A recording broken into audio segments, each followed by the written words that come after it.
You are watching Silentpinkgamer Reviews.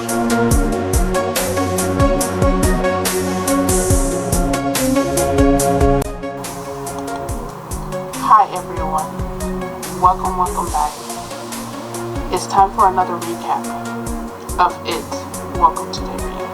For all the newcomers out there, I am Silentpinkgamer, and we are recapping It, Welcome to Derry that airs on HBO every Sunday at 9 Eastern Time, of course, and 8 o'clock in other regions.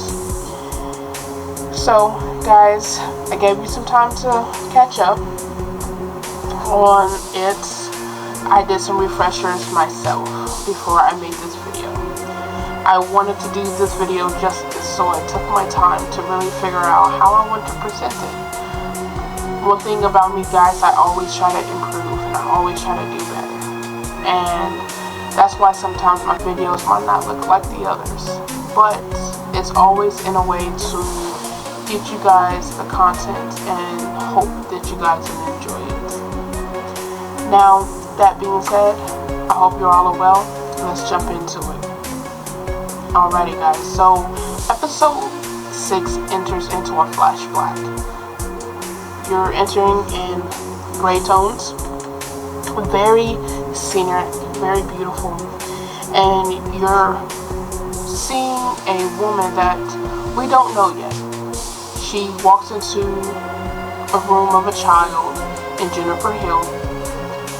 And as you already know who Jennifer Hill is, she's not. Jennifer Hill is the mental asylum that Lily went to at one point in time after her father was died. And she was having some trouble. That's all we know exactly with Lily. So this nurse takes this child, brings her out of bed, tries her best to comfort her and telling her it's okay. Leads her down to the basement and asks her, is this where he asks us to meet her? And she confirms it. And eventually the woman says Mabel, so we know that this little girl's name is Mabel. The little girl's terrified. Eventually they both see a red balloon, a bright red balloon. I love how they did that. It was so beautiful. The balloon floats to the back of the boiler room, as you saw in this image right here. And Pennywise steps out and grabs the balloon. And look how tall this man is. He's humongous. Like, he's so tall. And then Steve comes out and he lunges. So, at this point in time, we don't know what happened. We don't know who this woman is. Why would this nurse lead this poor baby down to the basement to go see a clown, right?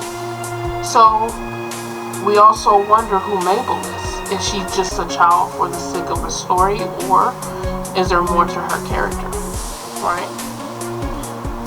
So, eventually, it jumps to Leroy chewing out Will for going into the basement. Not the basement, the sewer. My bad, guys. Going into the sewer.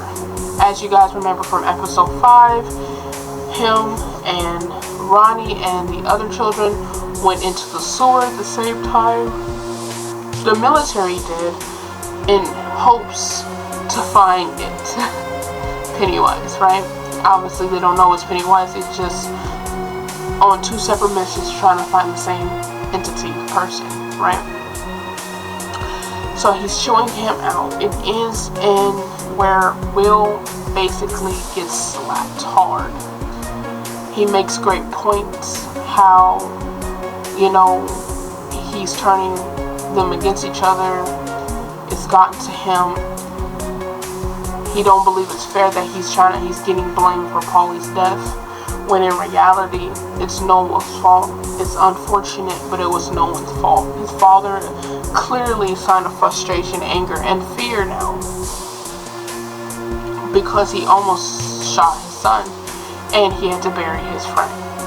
Though he may be feeling this way, I definitely don't agree with the slap. There's ways to talk to your children, and hitting on them out of frustration because he pulls away, definitely not a good look. But that also shows you guys how much Pennywise, or the Pennywise effect, has on the mental. It brings out the worst in people, the frustration, the anger. And it's not just because Paulie died, it's not just because he was not told what they were doing. That's part of it. But the fact that he's probably also, Leroy, is still processing the fact that he saw something. He saw something that looked like his wife, and he shot in the head and scampered away in the water. And the fact that Paulie didn't see it, he probably doesn't even know what to think or even how to feel. So from there, the townspeople, right, are up in the uproar. There's a manhunt for Hatchet Hank. They're putting up flyers everywhere. The fee is $500, so that just tells you how cheap things were back then, right? People are walking around with guns, rifles, shotguns to find one man, right?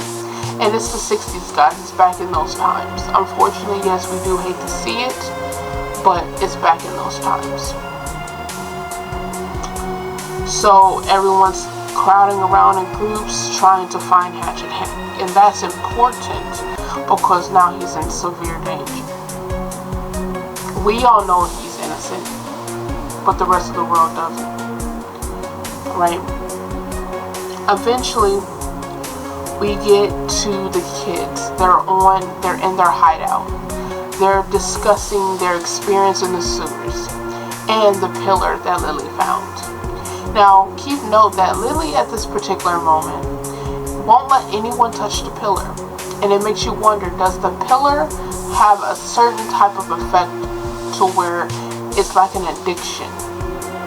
Or maybe she's so scared that she's stuck to it like glue and she doesn't want nobody to touch it because that means less protection for her. Is she being selfish in this moment? Who knows? But in this scene, she wouldn't let no one touch it. Even gravely just rub it. She wouldn't touch it. Maybe it has an effect on the mind. Also, too, Ronnie's just paying attention to her father's flyers because in her right, she is terrified of what's going to happen to her father. So eventually Lily gets this good idea to try to go back and fight Pennywise with the pillar. She explains how it was glowing, he was terrified of it, maybe this could stop him, all that fun stuff, right? Then Ronnie comes in, they get into a cat fight, say some hurtful things to each other, and they both storm out. Will chases after Ronnie, and Marge and Rich tries to comfort Lily, but Lily was not having none of that, and basically tells her to leave it alone. Now keep in mind, guys, when Rose and Daniel had the pillar, did y'all notice that they had a piece of cloth wrapped around the pillar? They didn't really touch it too much. They didn't really have direct contact with it. They had something between them and their skin.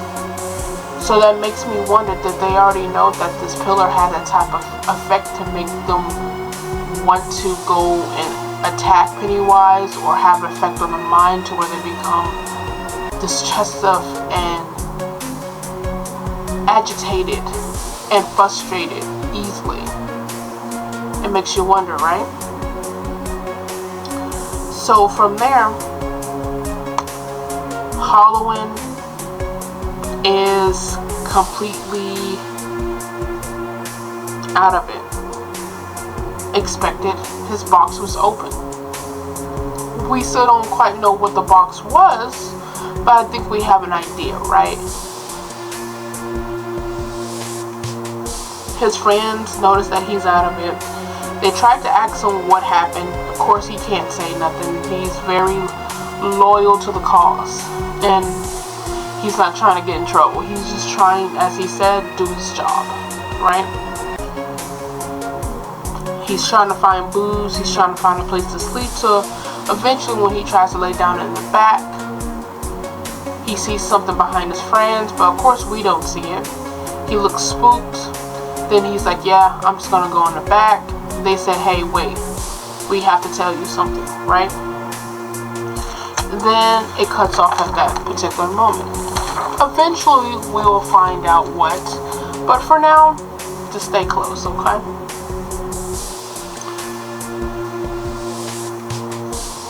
Will and Ronnie is running off, upset, crying, frustrated, because she believes that Lily is mad, trying to get them killed for trying to make them go back down in the sewer again. But also, we all also know that she's hurt and frustrated because of her father. What's happening to him? Knowing that she and her friends know that he didn't do anything, but he's being hunted down like a rat. So they become a point of discussion because Ronnie has a realization that there's a possible chance that she went too far with the things that she said to Lily. And Will tries to confirm, yeah, basically he did, but obviously he is turned over heels for her. Eventually Charlotte comes, picks them up, takes them off somewhere. We don't know. It goes back into the hideout that Halloween created for his friends. The man cave, as I call it. Opens the door. Halloween opens the door and Hank is in there. Ronnie's father. Of course he's upset because, like he's mentioned, says there's people out for him. There's a reward for his head. You're hiding here. As a soldier that's trying to do his job, he's trying to stay laid low. He's not trying to do nothing.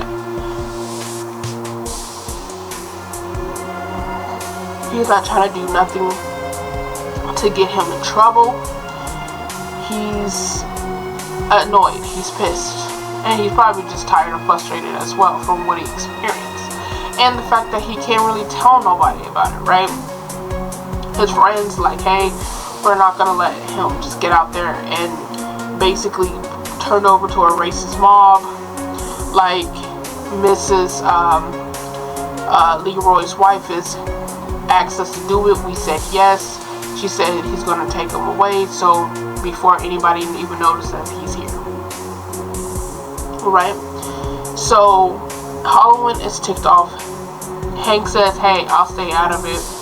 And then eventually the door opens and Will, Charlotte, and Ronnie comes in, and it was a nice father and daughter greeting. Nice and sweet. Nice tears and cryings, and it was such a sweet moment. You also take note as Will, when Charlotte tries to hug Will, he's kind of, what's the word, reluctant. He's not really trying. He's probably in this moment feels lonely and feels distrustful of his parents, especially since he just got slapped by his father. And for the longest time, him and his father had such a wonderful bond until recently. So when Halloween tries to leave, Charlotte tries to apologize. He tells her in a rude way, leave me out of it. She looks kind of cautious and concerned, but she doesn't speak much on it. For the most part, it feels like Charlotte is kind of just here. You know, she's trying to help out. She's trying to do the right thing, trying to look out for her peoples, our peoples. And we still don't really know if she truly believes what's going on. I just know that she's worried, you know. I get that vibe from her. Eventually we get back to Marge. She's at the hideout dressing her eye, and this scene was cute because it was just a scene with her and Rich getting to know each other, doing some cute thing. He helps her, rebandages her eye. They do a cute little adorable moment where they are getting attached to each other. They're becoming closer. And eventually, when Rich throws the plane, it goes into a dark sewer. Then eventually it wakes up to Halloween open his eyes. Beautiful transition. And he's completely just sweating on the floor, drinking booze, probably not helping, probably severely tired, agitated, frustrated, and terrified, right? From there, Leroy enters and tries to do his best to get an understanding of what happened, but he also comes in with his own agenda. Leroy now is trying his best way to protect his family.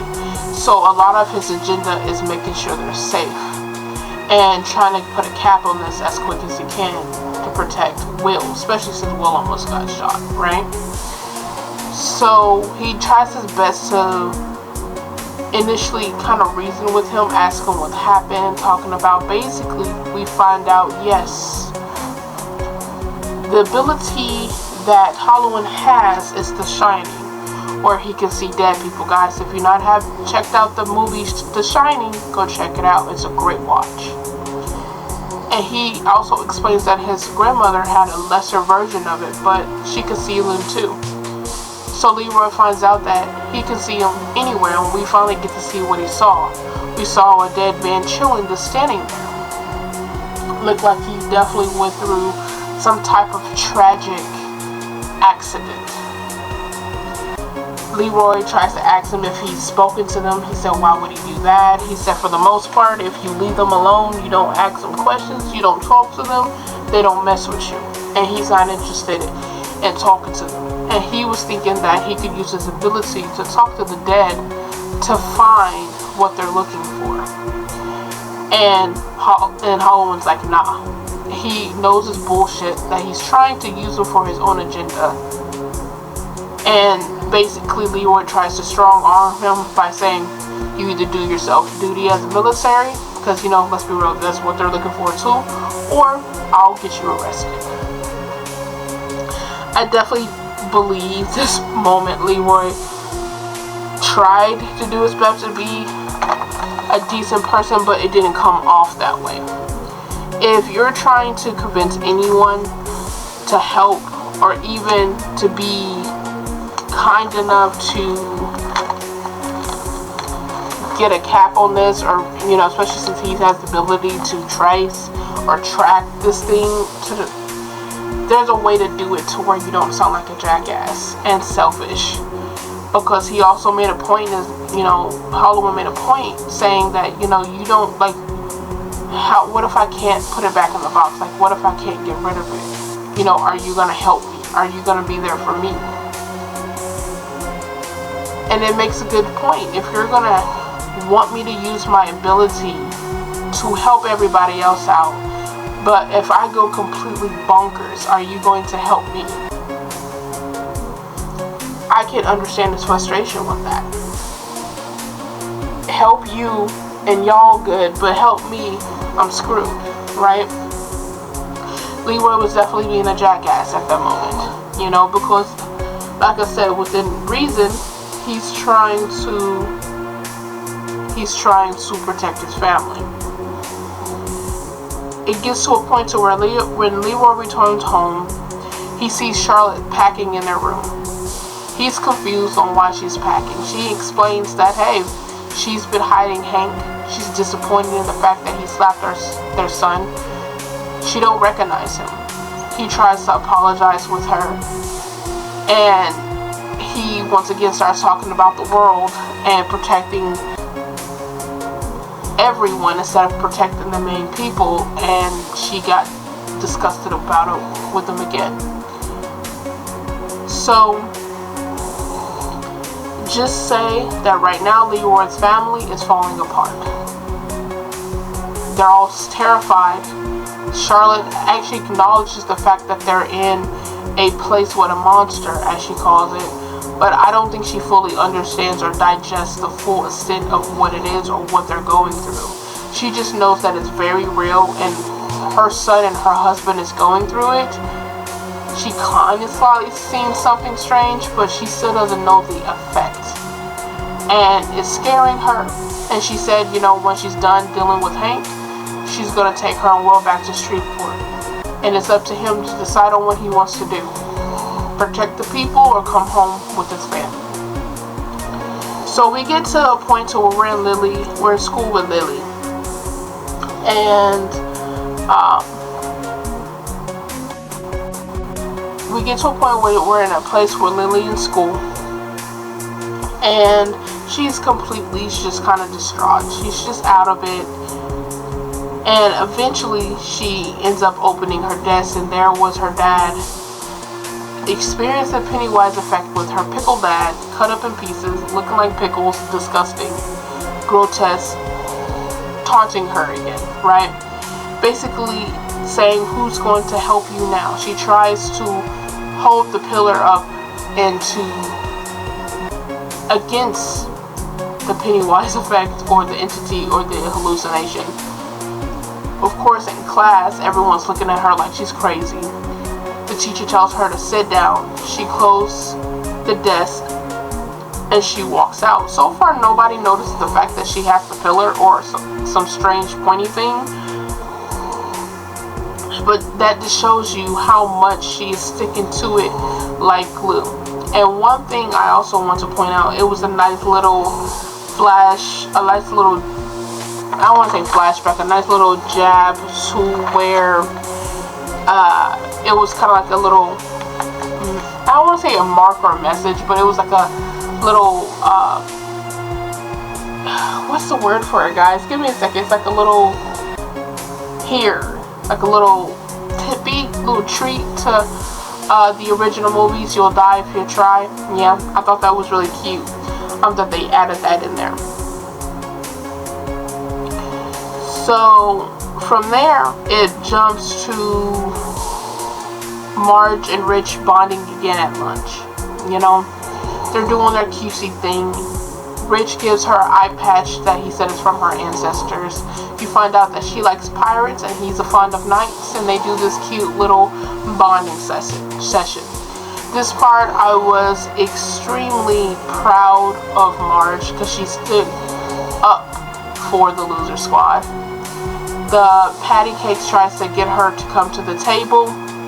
She's like, hey, come sit with me, tell me all about how, you know, what happened with Lily, you know, trying to diss Lily. Marge defends Lily, says that's not what happened. And she basically said, you know, either sit with us or stay with the freaks. So then she kind of does this FU to the Patties, ripped off her eye patch and scared them with her eye. It was so cute. That was a big win for me in my book for Marge. Like, Marge redeemed herself greatly. So shout out to Marge, she did it, okay? Then we get back to Rich, Will, and Marge. They're heading to the manhunt to go see Ronnie and Hank because they're trying to convince Ronnie to finally, once and for all, to finish dealing with Pennywise. So it gets to a point to where when they get to the manhunt, Ronnie's not having it, okay? She is not having it. She is not dealing with it. She's like, no, I want to stay with my father, as expected, because it's made it known of what kind of Ronnie's thing was her father and her safety, and now she got him back. She's not going to leave the site. Will tries his best to talk to her in front of her father, confirms that Will does have feelings for Ronnie. It's cute. So it's like a bonding session between Will and Hank.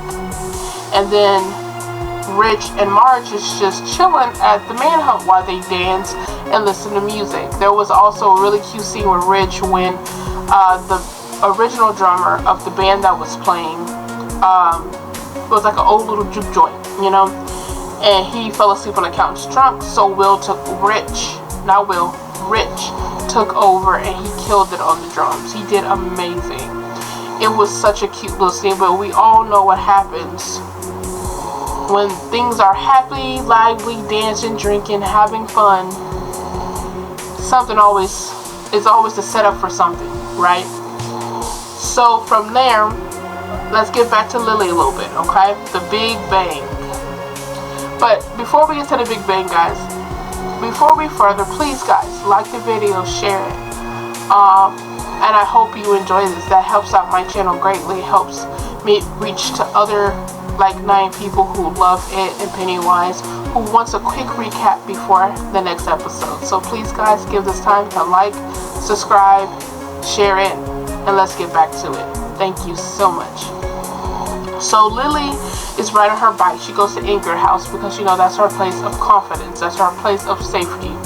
She's not there. She noticed a creepy neighbor staring at her, so she quickly gets into the house. So no one's home from what it looks like. She goes upstairs. I don't know what kind of made her go upstairs, but she goes upstairs. And she goes through a photo book. And then eventually it gets to a particular photo, guys. And the guy looks familiar. Standing next to a little girl. So she becomes cautious because it looks like the clown, right? So eventually Ingrid walks in on her, and then we get the explanation that Ingrid believes that Pennywise is her father. Yes, guys, I'm not joking about that. She really believes this man, this entity, is her father. She admits that he died suddenly, doesn't really go explain of how he died, so it could be sickness, natural causes, an accident, we don't know.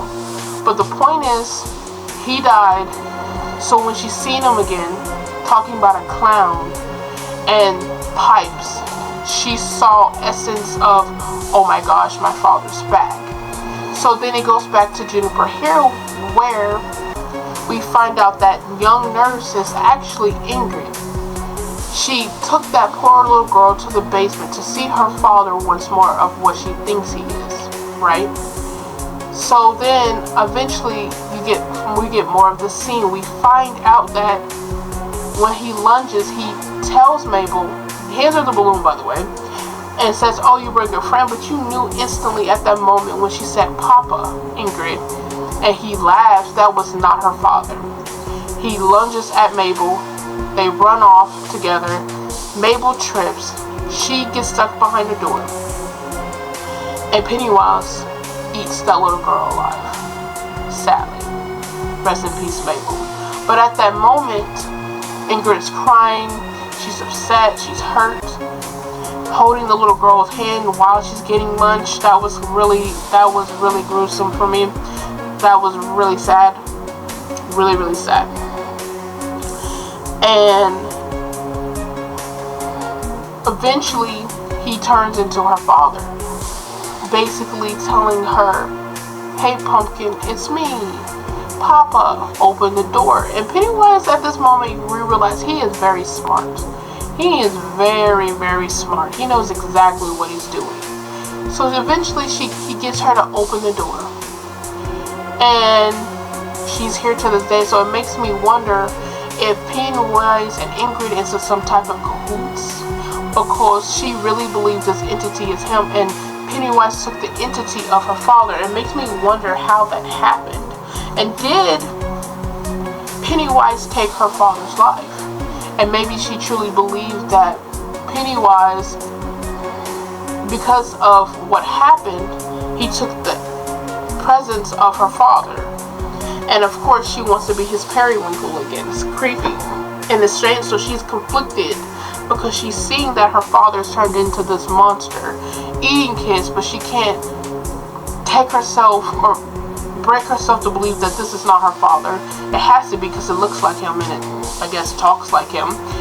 So she's really just stuck and confused and deluded. Let's be real, she's delusional, okay? And from there, she believes that she can save him from this hunger, from this appetite, this darkness as she calls it. She really believes that she can save him from eating children. Yeah, let that one sink in just a little bit, right? So then it goes back where obviously Lily finds out, like, okay, I can't trust this lady. She also finds out that Ingrid was the one in the cemetery with them hiding. She has her old costume still, lurking and following the children around like a weirdo just to see her father again. Yeah. So she realized she couldn't even trust Ingrid anymore. So Ingrid tries to say, come with me at night, let's see him together. Basically, once again, feeding children to Pennywise so she can see him once more. Lily breaks loose by scratching her or cutting her really bad with the pillar. She touches her back, and as Lily escapes on her bike, she is screaming in pain, hurt, frustration, and anger. Because she couldn't even trust the one person she thought she genuinely could trust. So, we also found out during that time too that her father was also a circus performer, and that's important because his name was actually Pennywise. So that brings into the fact that yes, this entity took over her father's presence because at some point in time, even probably eating him and killing him and taking his form to become him. So initially, from what we can understand and what we can see is her father is not evil that we know of. He wasn't a killer, he wasn't a child eater, he was just a normal circus performance that performed with the circles and they traveled, and his daughter was part of the show. But he died. And now this entity took the form of her father. And I really want to know why. I really hope they go deep into why he chose her father. Hopefully the next episode, right? But then at the end of it all, we get a bar scene. We get a bar scene where Officer Bowers enters. He's drinking, he's upset. We find out that Officer Byers is no longer an officer. He was dismissed by the mayor because they didn't believe in him anymore. But he started talking about that he got a tip from some unknown woman where Hank was. And now keep in mind, guys, the only people who knew where Hank was Ingrid, his possible lover/wife, and Charlotte. And we can guarantee Charlotte didn't give it to him. Ingrid can't be trusted by anybody, right? So he gets the barman, even though the barman was confused on why they were telling them to begin with, and he kind of just stares at him, giving them, we already know, guys. So they end up pulling up at the juke joint at the man cave, and it cuts off like that, where they had Mask on, asking where he is. Obviously a classic 60s scene where white men shows up in cars and tries to bully out and do their form of justice against a black male. It's crazy. That part was well written, but it's also very, very scary. Because keep in mind, in this juke joint, it's not just Will and Ronnie, it's also Marge and Rich, Halloween, because Halloween comes back to come and enjoy the party and things like that. It's literally a manhunt. Everybody's here. It's so sad, and I can't wait to see what happens next. The fact that we got so much information about, a little bit more information about Pennywise, that the fact that he was a performer before this entity, this creature, this alien took his form, and eventually, hopefully, we'll know why. And Ingrid really believes that she can change him and make it to where he has no hunger. I love how there's so many different stories in one. You got Hank's story, you got Pennywise's story, the Entity story, Ingrid's story, Lily's story, Marge's story. Like, it's a beautiful hot mess, as I want to call it. But guys, I hope you enjoyed this video. That's a recap of episode 6. That's all the important parts that you need to know to get into 7. I want to say thank you so much, guys. I genuinely appreciate the love and support. Please, guys, watch it all the way through to the very end, because like I said, you never know what's going to be at the end. But until next time, guys, I will see you soon. Bye.